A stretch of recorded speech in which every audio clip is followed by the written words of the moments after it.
Next tonight, they are the London Football Club, whose fans have an unsavoury reputation which they say is unfair. Well, today Millwall showed again how they have a zero-tolerance attitude to misbehaviour by hosting a Show Racism the Red Card event, inviting local schoolchildren to come along. It came less than a week after banning one of its fans for hurling racist abuse at a Leeds United player. More now from Rags Martel. Young man, what colour are you? Yeah. Young man is white. Tackling racism head-on. School children from South East London are at Millwall Football Club for an educational workshop. It's very difficult to educate adults now because they'll have come from different eras, they're set in their ways. With the kids, you have somewhat of a blank canvas to work with. You can educate them at a very young age and they can see things and work things out for themselves, and they will understand that racism isn't acceptable.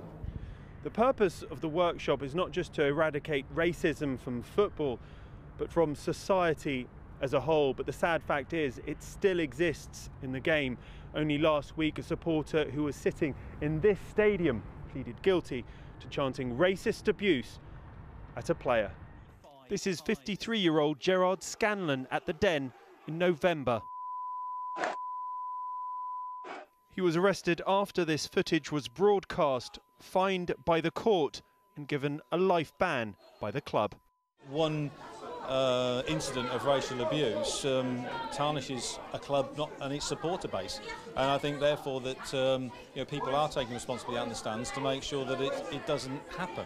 We know that racism exists in our society, sadly. That's why these these events happen, and whilst we can't stop people having racist views, we can certainly stop them bringing them to our football club. Racism is when you speak to someone in a rude way by their appearance. You wouldn't like it if you are on the receiving end. You can't just say you don't like them because of their skin colour or their religion. I also feel sad if I see one of my friends if someone's being racist to them because they're my friend and I don't want them to get hurt because I like them. It's about educating children. What we try to do is leave them with a basic understanding of what racism is, and people are standing up against it, and everyone from all different nationalities and colours and cultures and religions are standing up and making sure everyone understands that it's unacceptable. While racism is still a problem, educating future generations is the only way it can be written off for good. Max Martel, ITV News, Millwall.